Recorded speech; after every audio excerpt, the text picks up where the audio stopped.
So we should be going live now. Now we are officially live on YouTube, I guess.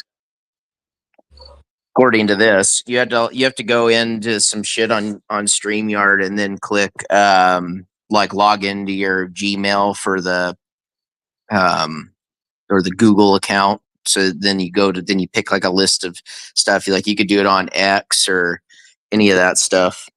Oh, really? I've never done it before. Yeah. See, now there's I don't know if you can see it on your end, but there's an eyeball that there's nobody watching, but it's apparently on. So I don't know about the comments.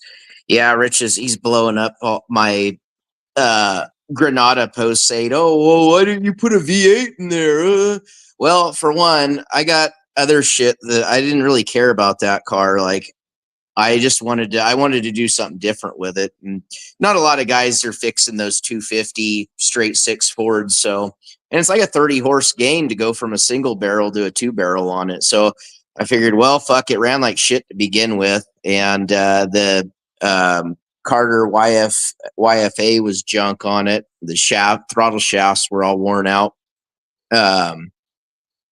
So I tossed that thing and had the head milled for the intake, so I could bolt the two barrel to it. And I'm just running a Autolite.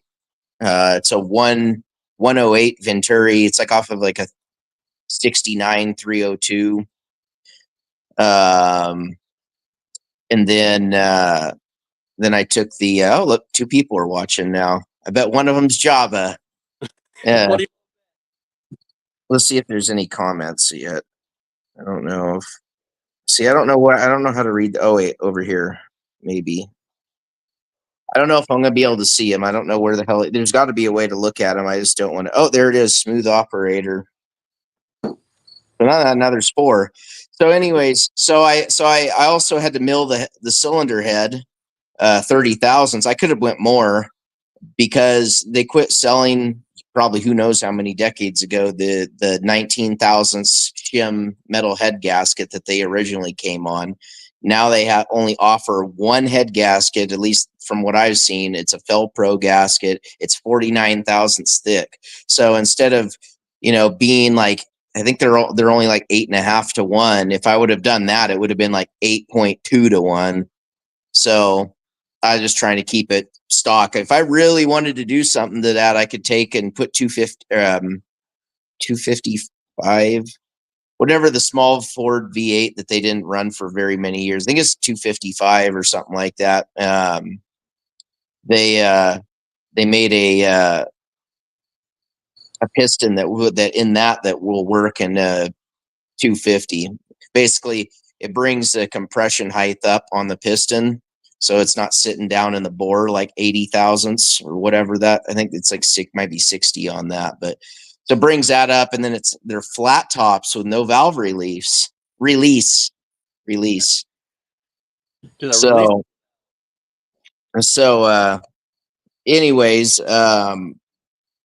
yeah, so then I just lost interest in it. It's not my favorite car. Yeah, I haven't decided. I know I'm going to get rid of cars. That primered car, I just pulled the motor and trans and everything out of. That one I'm going to put up for sale once I take the rest of the stuff I want off of it. I'm just going to let it go. Somebody gives me like $800, I'll get rid of it. And then I got that Thunderbird that I still have to finish up. It's there. It's ready. I just need to cut those shock towers off of it and cut the quarters off of it and get the back window out of it, and it's ready to leave. I just haven't. I've been doing other shit. I pulled three set of cylinder heads off of a 3-liter Ranger the other day for my buddy at his shop. I've been working. I've been just doing other shit. So that I kind of just been putting stuff on the back burner. And then I invested in a horse with someone. So it's a barrel racing horse. So supposedly we're going to make some money on it here I'll probably be about a year out before I get any profit off of it. But we'll see. So I'm willing to make the gamble. At least I'm 30% ownership in it. So it's not like, and there's no way I can lose money on it the way the contracts, it's like a legit contract that's been wrote out. So So yeah, I'm just doing that stuff, but yeah, so yeah, he was messaging me about that this morning, trying to give me hell. Why don't you put a V8 in it? Why don't you don't need a machine shop for everything? I was like, bullshit, you don't. Look at the way your engine runs. He's got his own machine shop. He's got that little arbor press. Yeah, yeah. Lucky, at least at the very minimum could have bought a 3-stone hone, and I mean, like you said, it would have got shit everywhere. I mean, you basically would have to rebuild the whole engine. You couldn't just do one cylinder like that. But he could have pulled the motor and used a cheap 3-hone stone, or 3-stone hone, and just went through it and honed it out and found and put all those pistons in it and he could have taken the pistons to the machine shop where they could stick it in their heater and then press the wrist pins out of it. I can guarantee he fucked those things all up just pressing those in with no heat. Well, you said that it was stuck to the piston. I mean, that's a problem. I mean, it ain't supposed to be tight on the piston. I mean, yeah. So I mean, he I'm sure he messed those up, and if he didn't, it would have been an absolute miracle. I mean, I've seen Uncle Tony; he's taken the torch and done that, but I mean, I don't know. I still wouldn't. I don't like taking heat like the fire like that directly to that. I'd rather put it in a heater, one of those. I don't know if you've ever seen those before. It has like two. Now, I'm sure there's a lot nicer stuff these days, but the stuff that I was used to was old school, and it had like two. It was electric, and it had like two coils, one on each side, and you'd stick the rod in between it, and you'd set it there for I don't know 5 minutes or whatever, and then you would take it out and then press the piston in or the wrist pin in it and piston, and you'd be done just like that, and then let it cool down. But yeah, rod heater. Yep, smooth, exactly. And it's like his logic. He puts new rings in 2 cylinders, but all the others got freaking 60-year-old rings on them. I mean, well, it'll never run right. I mean, never. At 90 pounds of compression at best. I mean, that's not enough to run. Period. I mean, so that engine, that 4-cylinder I pulled out of that notchback, that thing only had 90, 60, 60, 90, and I couldn't get it to do anything except cough and sputter. It wouldn't stay running. So marvels in them cylinders, little oil, now to boost up your compression. Yeah, I could have done it. I could have just grabbed some 30 weight and dumped it down the cylinders. Or maybe it would have started for 2 seconds. Right. It's going to boost up compression until it starts and then washes some burns a lot of oil out of there. Yeah, it just he doesn't get it. He does not get it. It's like talking to a child, and you can tell him till you're blue in the face, and he doesn't want to listen. That's how we got to where we are today. Because,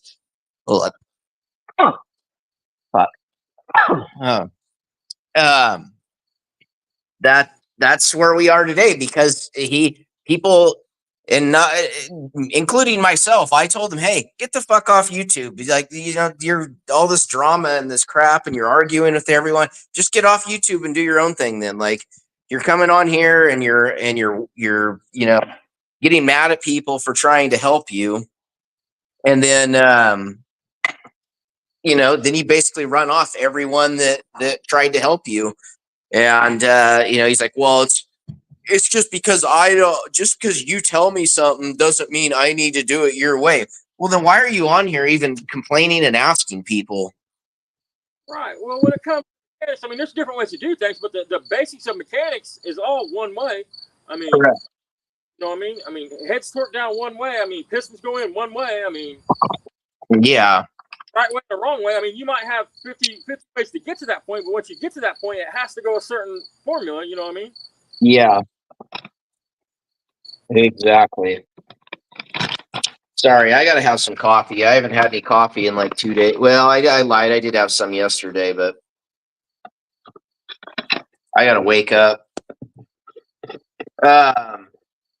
Yeah, everyone tried to help him, and then he like pushes everyone away, and then acts like it's their fault, and then he just goes on there and he Does the same shit. Stands on the same fucking fender for 2 hours, and then resprays it again, and then does the same thing. He's in the definition of insanity. He keeps repeating the same thing over and over and over. Bulletproof by now. Fuck. Well, there's one thing about it. That car probably isn't going to rust anymore because it has 14 gallons of paint on it. Probably cost him more to spray it in spray cans than it would have just fucking spraying it with a Omni or whatever, Nason. Right. I mean, he could have went and got tractor paint and got cheaper. And Yeah, he could have got that epoxy paint. if he loves that single stage, that more than single stage, I mean.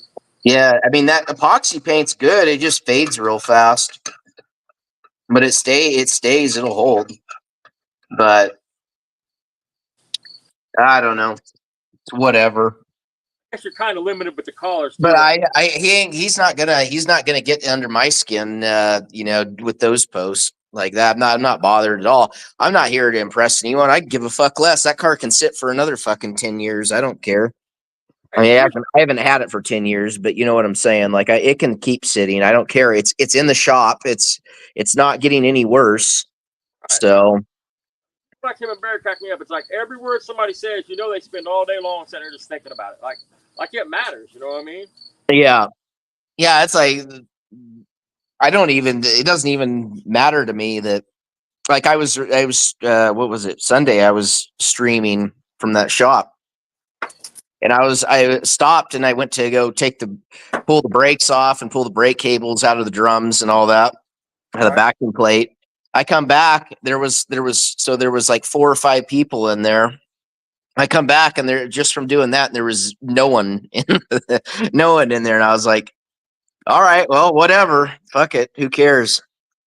Exactly. But. And I don't need my goons to run people up. I can deal with my own issues. You know what I'm saying? Right. I mean, his goons telling him what to say and shit. Oh, you're right. I shouldn't say that. I mean, you should know you're 50 years old. You should know how to talk and what to say and what not to say. I mean. Yeah. It's scary he raised a kid. He didn't raise a kid, though. That's the thing. I mean, he couldn't have been with the chick for too long. I mean, what, 2004 to 2014? Something like that. I mean, because he said he was with her 10 years, right? Yeah. I guess. I don't remember. Something like that. Or maybe I guarantee it was partially because of him. Oh, yeah. The way he talks. You see that live where he was talking to that? He went to go get fuel and he was talking to that guy because I guess you can't fill your own tank up in Jersey. And the guy like misunderstood what he said, and he just like it was like somebody with bipolar. Like he just all of a sudden like got like a really like angry tone of voice and was like 1-5, not 5-0, and it's like Jesus Christ, dude, take a fucking pill. You would think in a place like Jersey, he wouldn't get away with talking like he talks to people. Yeah. I've never been there, but from my understanding, I mean. I would never go to fucking Jersey. There's no reason to. It's a fucking shithole. Yeah, I mean. Hey, he's connected to the mob. No interest in Jersey, New York, California, like that. Yeah, I lived in California. I don't care. I mean, I go back because of family, and friends. But if it wasn't for that, there would be no reason to really go there. Right. It's expensive. You can't. Everything's illegal, pretty much. I mean, it's a beautiful state. It's just a shame that it, going to hell. And they're trying to do that over here too. They're trying to bring their ranked choice voting here now too. Jesus. They're trying to pass that. That's a voter initiative deal that got passed. They only have to get 6% of 6% in 18 of the 35 counties just to get it on the ballot, when it should be 6% in all 35 counties at a bare minimum. So now they have that on the ballot, and they're hoping to try and get that passed. That way they can, force out Republicans here, try and get Democrats in. Because Idaho, it's kind of like Indiana. Like we have the legislatures, like 80% Republican and 20% Democrat, if that. I think there's only like, I don't know how many, I forget how many elected officials there are, but there's only like a handful. It's like we're talking like 10 or 15 at the most Right. of Democrats. That is, I think total there's like 40 something, but 50. But yeah, I don't know. It's whatever. It's what are you gonna do? Corruption. It's everywhere. I mean, So what are you guys working on today? I put a motor. We put a motor in a like a, what year is that truck? 2003. Like a 2003 Chevy a couple of years back for the guy, and hell, he never did nothing with it, and he called and said it's pouring oil out of it now. He thinks it blew a seal or something, so I brought it back up here, and he said, if you fix it, I'm gonna sell it and split the money. He thinks it's worth $4,000, so I don't know. We're gonna find out. The sending unit, the oil sending unit, is leaking all around it when it runs, so it's just pissing oil out. You know what I mean? Like, Yeah. it itself in 2 minutes. You know what I mean? Especially if you're on the gas. You know, less than that, a second. It seems like. Needs a third oil pan gasket. Right. So What brakes on it. what are you doing with that Mustang? Are you doing something to it, or were you putting floor pans in it? Yeah, I plan to fix it up. Yeah, we just went to Evansville and got a complete floor pan for it. The dude he's got a PPG shop up there, and he wanted $500 for it. And I told Austin, I said, I don't understand why so much if it's just the floor pan, but hell, it came with the risers. I mean, it came with everything. I mean, Yeah, so it wasn't just like one floor pan, like a half. It was a whole sheet. Or are those just one piece, or are they like two down the middle? How's that work on those? one piece. Is it? I couldn't figure out why the box was so heavy. I picked up complete floor pans before, but this freaking box was pretty heavy. I was like, man, I don't know why it's so heavy, but that's why, because it had the risers in it, and then it has a bag with either it's your torque, the things that go over your torque cover box. for your torque boxes in the back. And Is that an NOS floor pan, or is that a aftermarket? Aftermarket one. Oh, okay. I was gonna say, if that was an NOS one, you probably scored on it, because I'd bet those are things would be expensive. There's an NOS quarter online for it, and the guy wants almost $500 just for one quarter. Yeah. So, I don't know how any of the aftermarket ones fit on those things. I know like AMD stuff for Chryslers, that they fit pretty well, supposedly, from what I've heard. the only thing I noticed about the pan, the lip where it goes to the rocker, it's only about maybe a half inch, if that, tall. You know what I mean? So it's got a short lip on it. That's the only thing I don't like about it. It don't leave much room to drill a hole and put a plug weld in. But Yeah. I wonder if you could maybe add to that, like add a little strip. But I mean, you probably wouldn't have to add much, though. If it was, probably what, a half an inch maybe, or that might even be too much. right. Normally they're about an inch. The ones that I've dealt with, usually about 3/4 of an inch to an inch. The lips. But And you said this one's a quarter to a half, or 3/8? quarter to a half, probably half inch. Yeah. Maybe. It's small. I mean. Well, I guess, it's like anything else, trial and error, put it in, see how it fits, and then go from there. If you have to make some changes, you have to make some changes. Right. Now we got to get a firewall and go from there. Was the firewall bad in that too?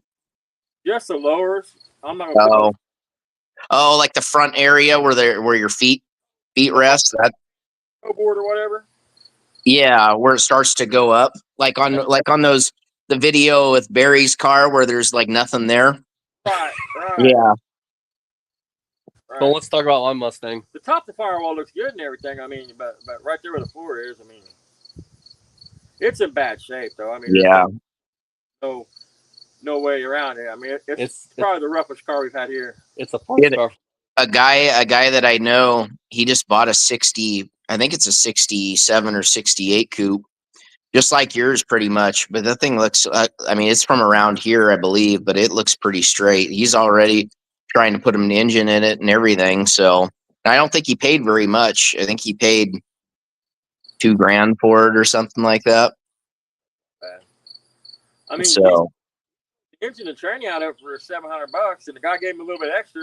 I mean, so he's only got $300 in the car, $300 in the car. So. Oh, so you already sold the 200 in it? The guy drove down here from Chicago to get it. I'm surprised that usually those are hard to sell. Like it's a niche community that still runs those things. I mean you got the 170 or 144 was the original one, and then 170, 200, 250, and then that's all for the small sixes. Unless you go to like Australia or you go to South America where they had a 223 or something like that. It's similar in size to a slant six. But they used in Australia, they used a crossflow cylinder head as well. And then in South America, they also used a different, it wasn't a they might've used a crossflow, but they also had another cylinder head that wasn't a crossflow, but it had a removable intake instead of the cast, style intake that the American ones all came with. They could have made a lot of power with them if they would have done something with them, but I think it just at the time in America, everyone was all V8 big block, whatever. We don't care about these. And then they had a different mindset in South America because a lot of cars didn't come with V8s in South America. And in Australia, I'm not really sure why in Australia the straight sixes seem to take off in Australia, and they had Cleveland's and other. I imagine they had big blocks and other stuff too, and then they had all the Holden GM stuff there. But for whatever reason, the 6-cylinders they always seem to do really well over there. People just were buying them right up and doing stuff with them. Maybe they got some kind of like I don't know, a refund or some kind of deal. You know what I mean? If you went 6-cylinder instead of V8. Yeah, I'm not really sure. Hey, Guns and Gears, what's up?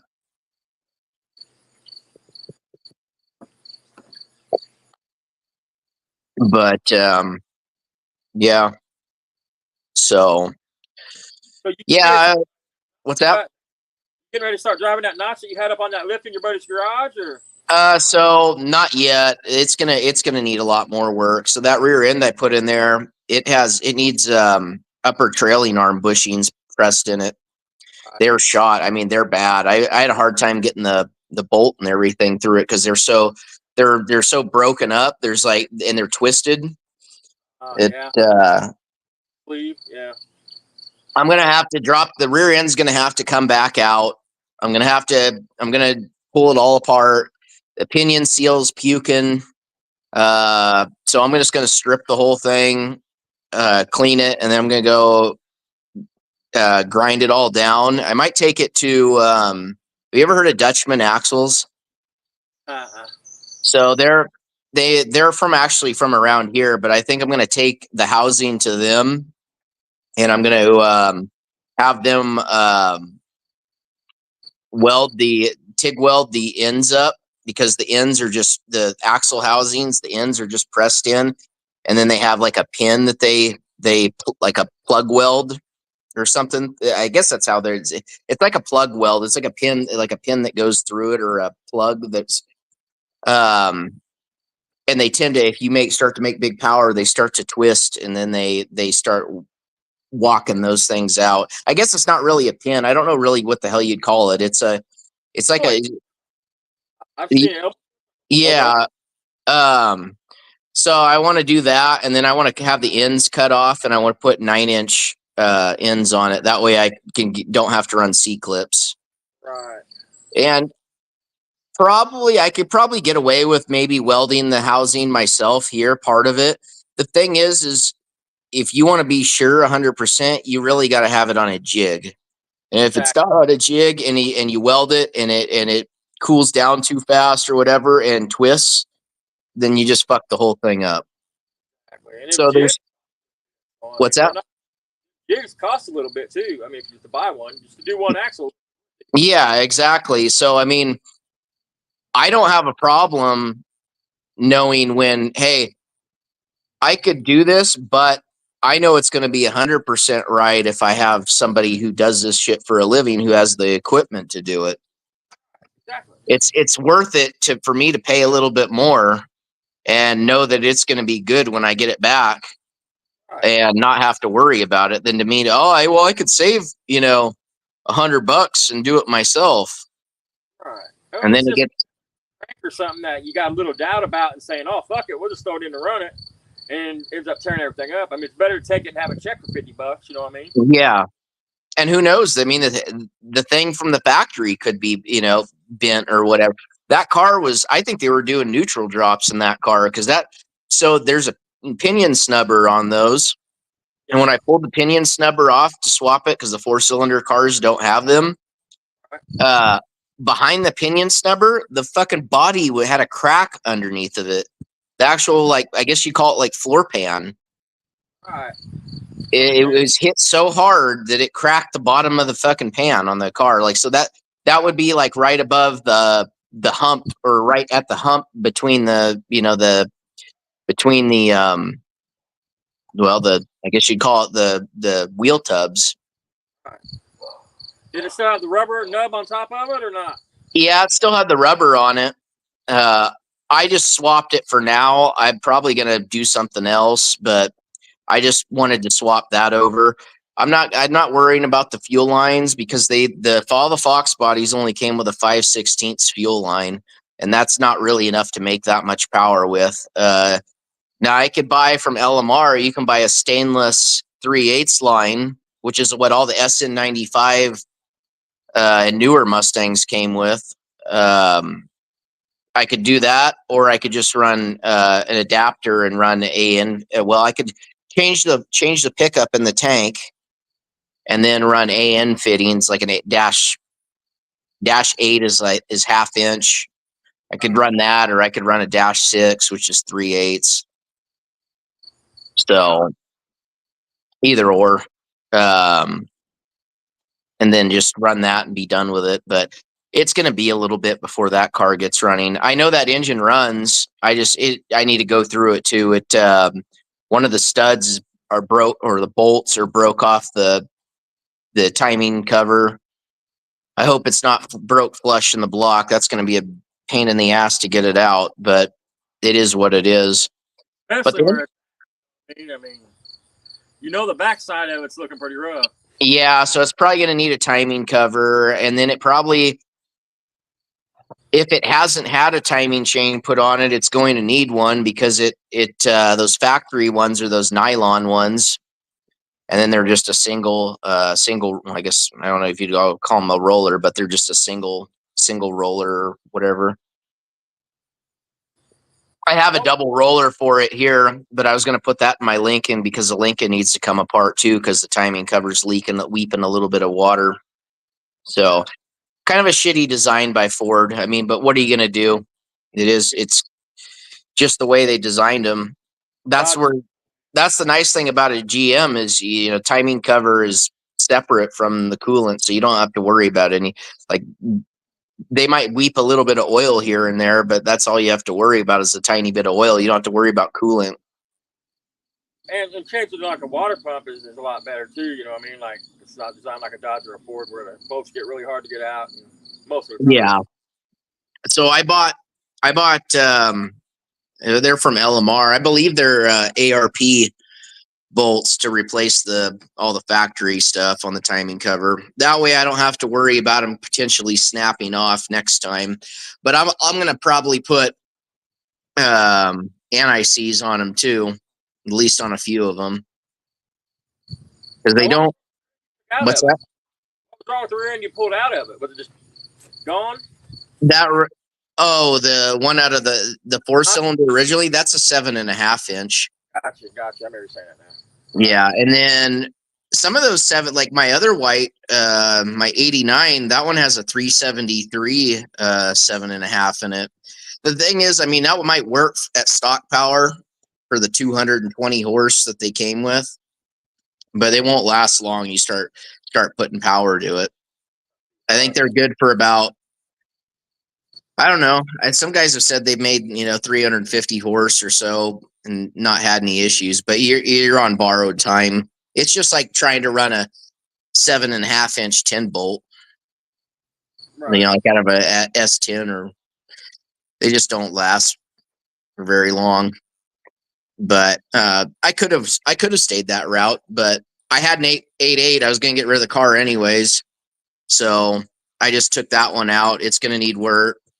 I have 373s. I even have a set of 410s if I want. But I'll just have to get to that when the time comes. I have to go buy a Stifler's cross member for it so I can put the C4 in it. And then I'm going to have to go through the C4 and rebuild the C4 because it's just a stock C4 that was out of a 70 Mustang. It's fine. It goes down the road, but it's not going to handle any power before it takes a shit still.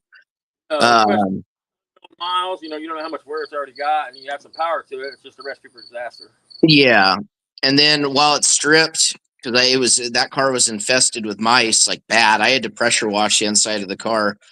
And it still kind of smells like mouse piss. Smell out of it all. We had a Dakota here that we ended up changing the cab on because the smell just wouldn't come out. I mean, no matter what. Yeah. Mine, it probably still smells because I didn't pull the dash or the front pad from the firewall out.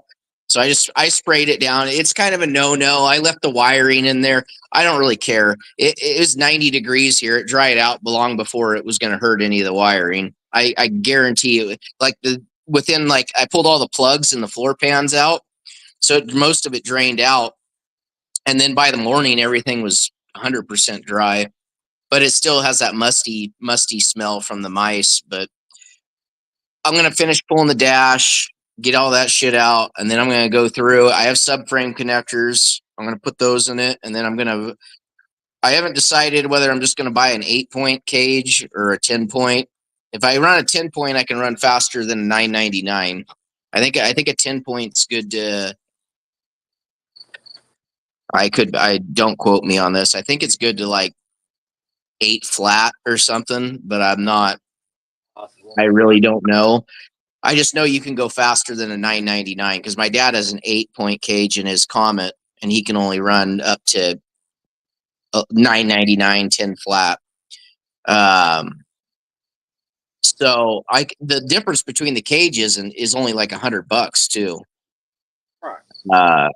So that really isn't a big deal. It's just it's more work to put one in, and I don't think I'll put the cage in myself either. I could, but I want everything TIG welded, right, and I don't have a TIG welder, so it's kind of I'm gonna have to eat it and either buy a TIG welder and do it myself or pay someone. By the time I pay somebody to do it, I could have bought a welder to do it. But how many of these things am I going to, how many cages am I going to be putting in these cars? Not every single car of mine is going to be a drag car. Uh-oh, you gone?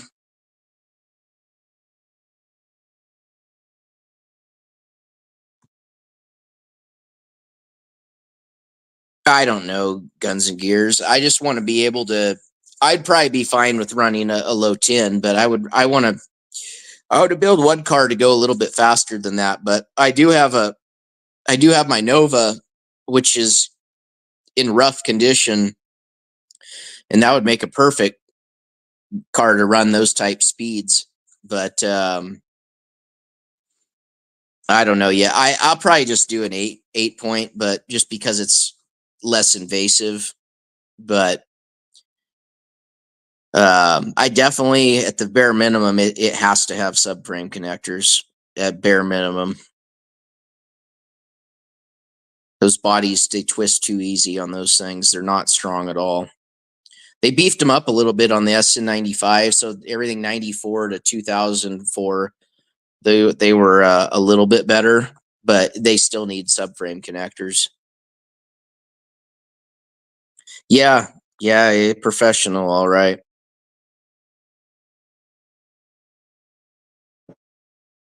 I have a Miller 211 out there. I actually don't use it as much as I should.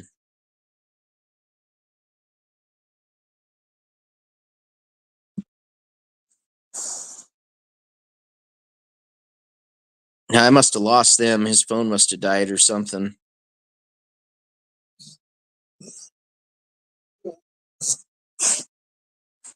No worries.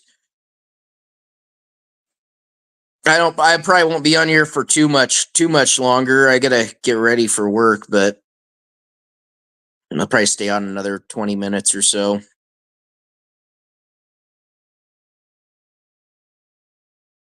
I just wanted to try this out because I hadn't tried StreamYard out yet, so it took me a minute to get it all set up and going.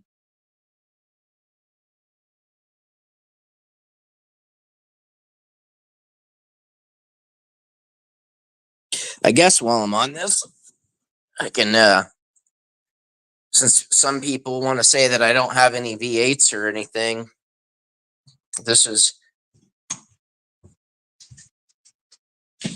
show you my Lincoln. And this thing is all stock. Only thing I've changed is the intake. I put a GT40 Explorer intake on. It's not even finished yet. I'm waiting on a couple things. Let's see. I need to switch the camera around. How do you do that on this? Normally I can switch it around on.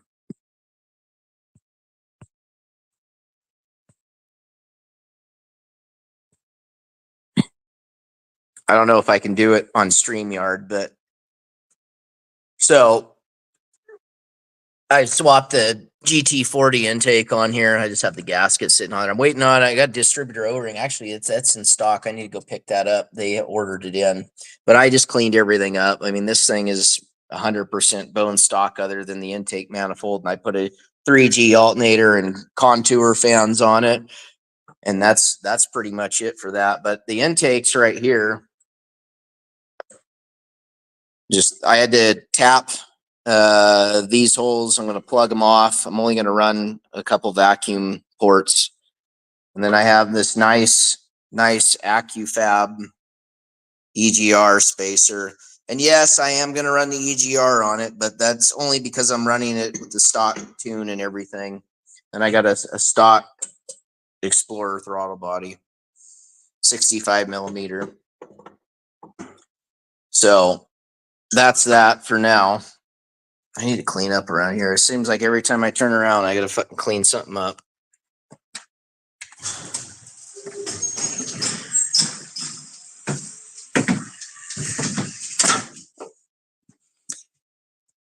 Yeah, smooth the hold on one second.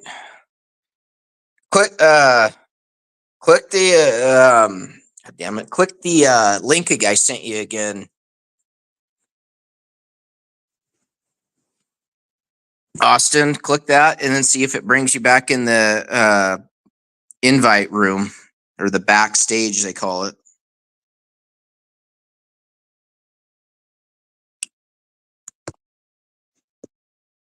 But yeah, smooths. Yeah, they did. They had a Bill Blasts with throughout the years.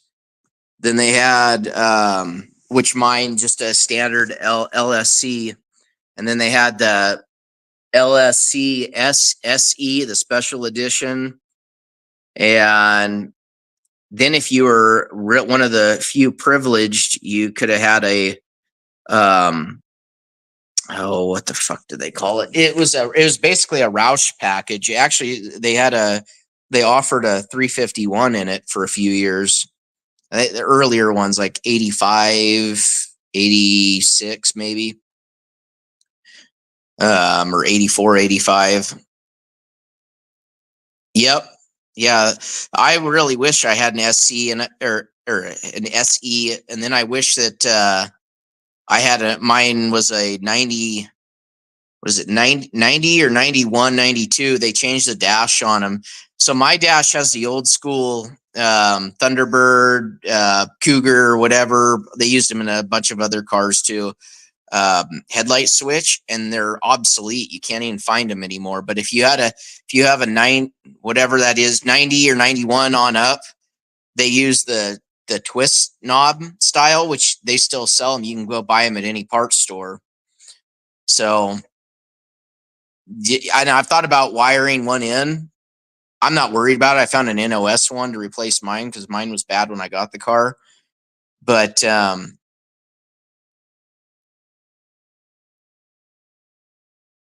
Oh yeah, I've seen that. That Thing's page. Yeah. That Thing is on the Straight Six group that I'm on. I'm not so sure that's an actual woman, but that's for that's for another time.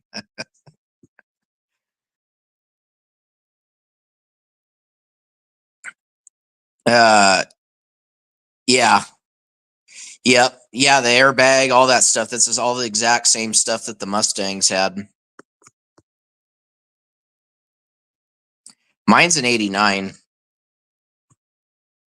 I only paid $900 for it, so like it's I don't have a lot. The wheels and tires I have cost me more than the damn car did.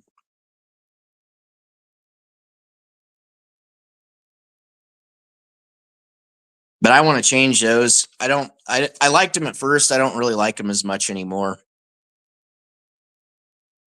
I know they'll sell because I got them from LMR. They're just a replica Mach 1 wheel, 10.5 in the back and 9s in the front. 17s.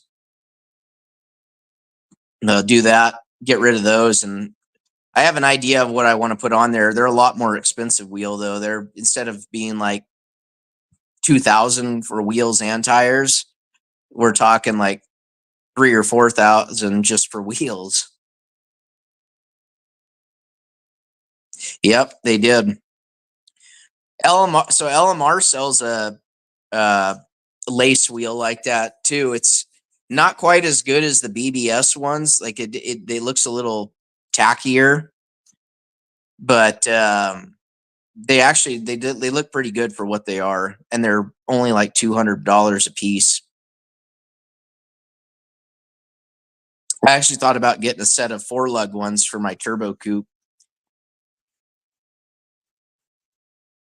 I'm going to be getting rid of.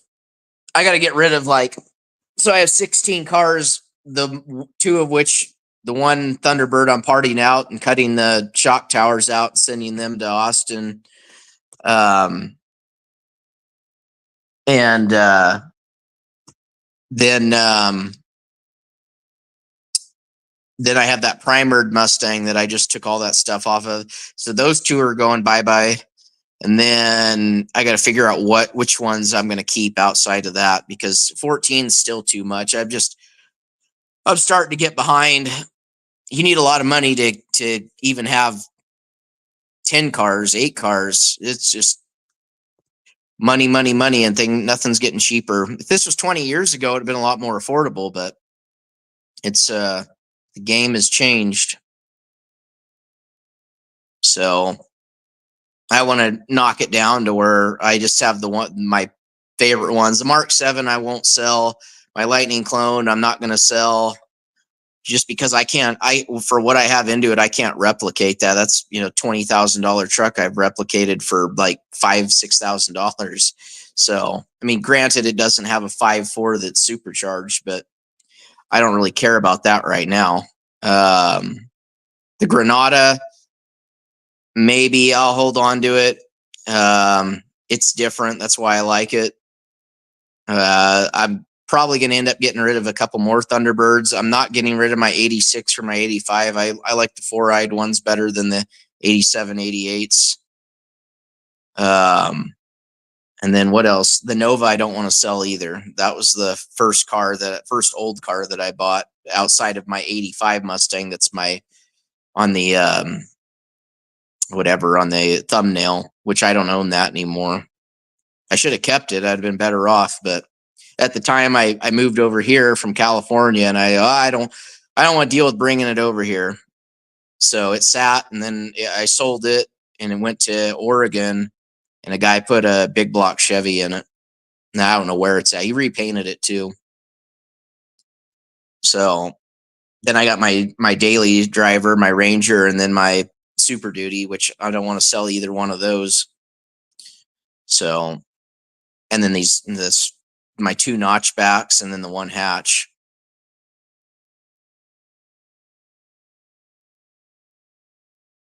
Yeah, 89 through 97 were all MN12s. My parents actually have a 92 with a 5-liter in it. Thunderbird Sport. I'm really not a huge fan of them. They're I don't really, they look fat.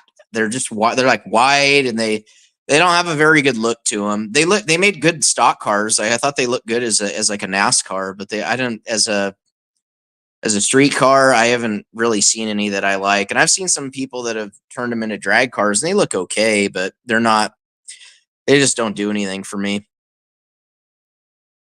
And it's hard to find parts for them. They're just like the older Thunderbirds too. They're getting hard to find parts for. Yeah, you could still buy headlights at least, stuff like that. But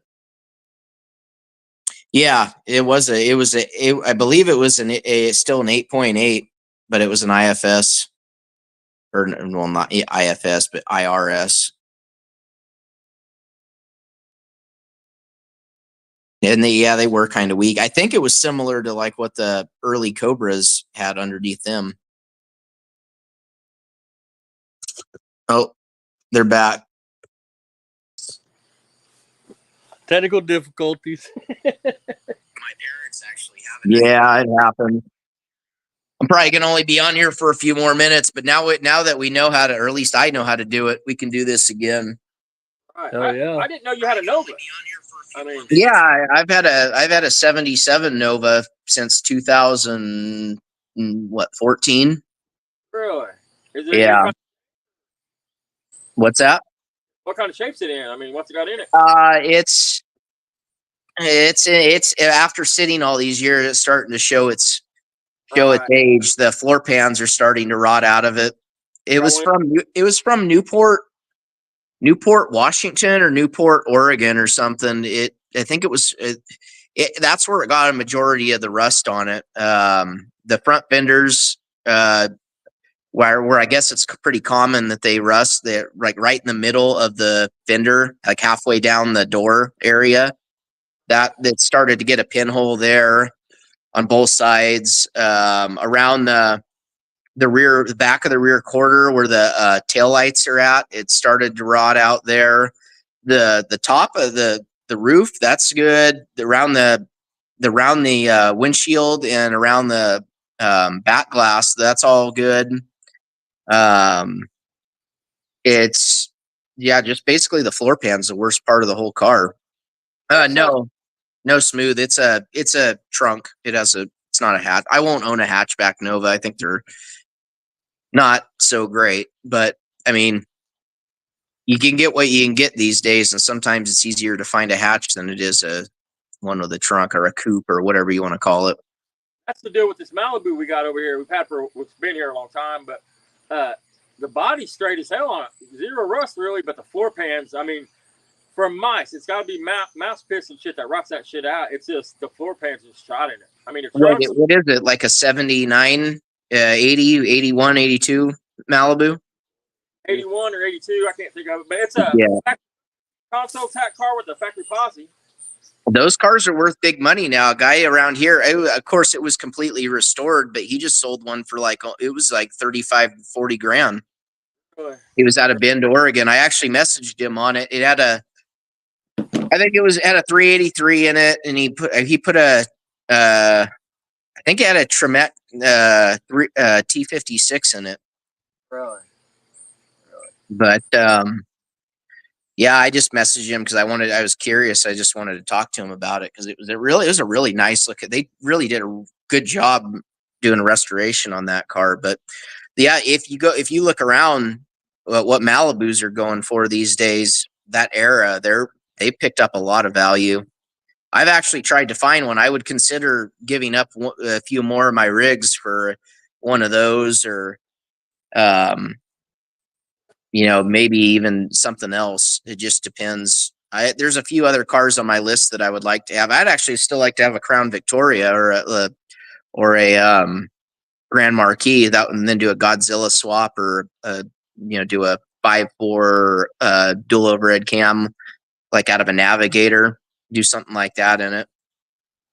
But Though at least the Crown Vics, you can get them, they're a dime a dozen. But you really only want the 03 on up because they went to they got rid of the steering box and the linkage and everything for a rack. So it made them, they handled a lot better. Probably freed up some room too, though. Made it easier, right? Yeah, I'm sure that as well. But if that, I gotta reassess everything before I go down that road of any more cars. I don't want any more. I've had people, oh, you're gonna end up buying more cars. I don't want any more cars. I get the itch. I get the itch like everyone, like, oh, that's a really cool car. I'd love to have it. And sometimes it's something that's like, oh, I'm not going to find, like, there's been a couple Dodge Magnums for sale. And I'm not really a huge Chrysler person, but 77, 78 Magnums aren't exactly very easy to find anymore. The problem is you can't find parts for them either, just like a Dodge Murata or a Imperial from like 81, 82, 83. And they weren't really desirable. They're just like the Thunderbirds. It's just they kind of got put by the wayside and they disappeared. But with the Murata and the Imperial, they only made them for a few years, so that makes them even harder to find. Right. Yeah, I'm bad on like old dirt bikes and the 4-wheelers and shit. I don't know if it's caused from my being a kid, but I'm bad. Every time I see one that's a good deal, I try to swoop it up, and then I'm starting to get a pile of it. Shit. You know? Yeah.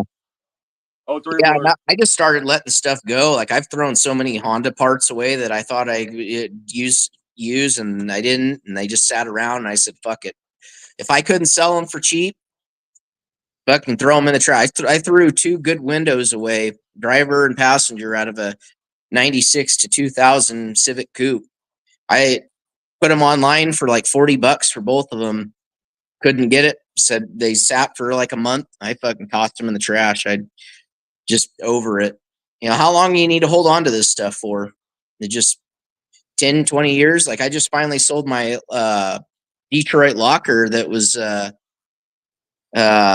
actually it wasn't a Detroit. It was a Lock-Right, a Richmond Lock-Right. But it was for Dana 70 for like a 2000 Dodge 3/4 ton. And I've had it for probably well over a decade. And I sold the truck and everything. And I posted it online. Couldn't sell it. It was on Craigslist, all that. Nothing. I finally just put it on eBay like a month ago and sold it I lost my ass on it too. They're going for like $350, $400, and I sold it for $200, and then eBay took their 13%, and then I had to pay $22 to ship the fucking thing. So in the end, I got like $148 out of it, but it wasn't doing me any good sitting on the shelf either. All right, exactly. That makes sense. Perfect sense.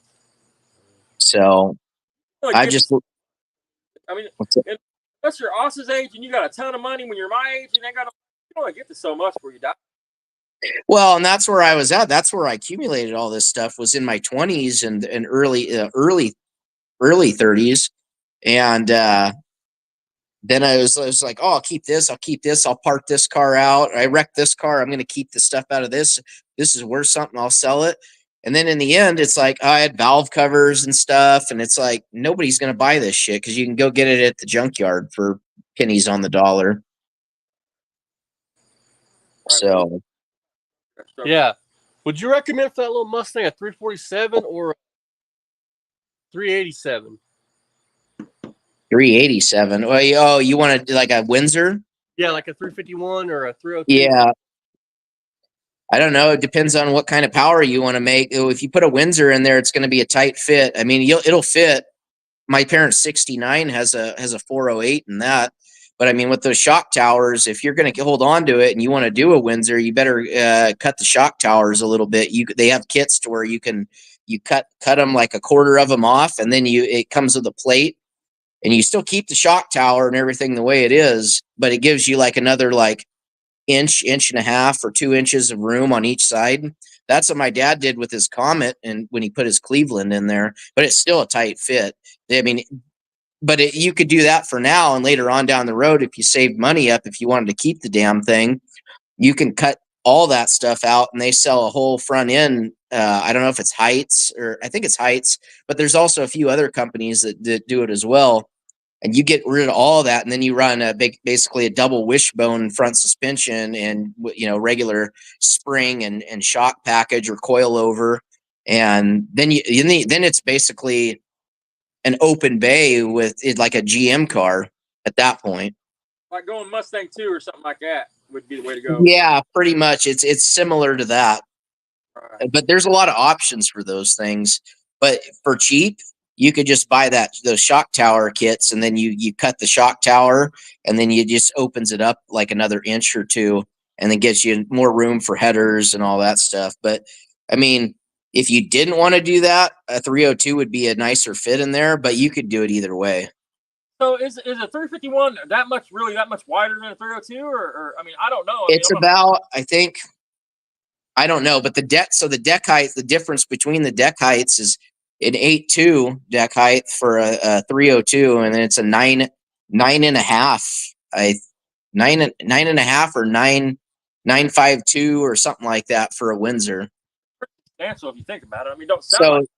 Yeah, so I mean, you're talking a good almost an inch and a half or so taller deck.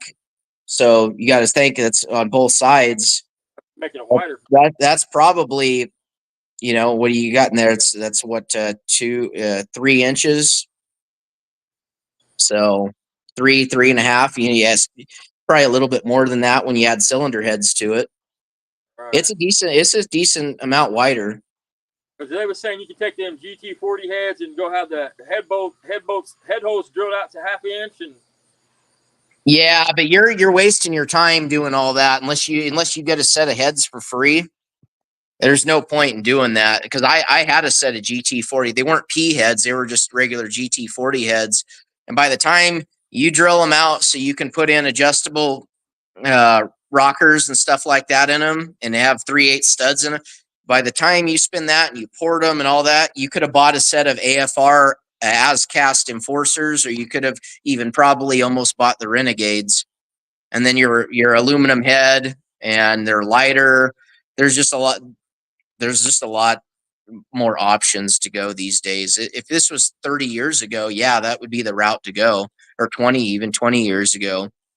But now there's so many options. I mean, you don't even have AFR. You could go buy Pro Max. There's a lot of different, even the cheaper Chinese cylinder heads. You could buy a Bear casting, and then that was Bear. I mean, I wouldn't want to use their valves and springs and all that shit. I wouldn't be opposed to using like AFR stuff or Trick Flow stuff, but I would still probably pull them apart and check the spring heights and everything, the installed heights, and make sure all the seat pressures are even across the board. But I wouldn't be opposed to using their stuff. Like Edelbrock or something like that. Yeah, or anyone's really. The biggest thing is like when they stick those shitty sodium filled valves in them, those exhaust valves, they're weak, and they tend to end up breaking because they're hollow and they're filled with liquid sodium. So, and I argued with somebody about this the other day. They were like, "Oh, well, because Ford's having issues with valves on their newer turboed cars," and some guy was like, "Well, the sodium filled valves have been in turboed cars for years now, and they've been proven." And it's like, yeah, maybe at stock power levels, like lower end power, but you got EcoBoosts now making out of the box almost 400 horse. Really? So, I mean, the 4-cylinder ones aren't. Well, actually, no, they are. The Mustangs, I think they might still be at 315 actually, but I mean, it doesn't take much to make one have a lot more power than that. But I don't like sodium filled valves. I stay away from them, and that's what I've been told over the years, and that's why I don't tend to want to run them. But I mean, I'd love for somebody to argue the fact otherwise. Every machinist that I've ever known has said stay the fuck away from them. So, right, I haven't heard too much about them really. I mean, so they might work fine in some applications. For a performance application, I wouldn't run them. I'd want to go with what I believe is tried and true. You know what I mean? Yeah. Especially you start tying up a bunch of money into an engine. You know what I mean? Yeah. Well, anyways, I got 9% left on my phone, and I need to get ready for work, so I'll get off here, and we'll do it again sometime. Yeah, Oh sounds yeah, good, man. sounds All good. right. We'll see you. See you guys.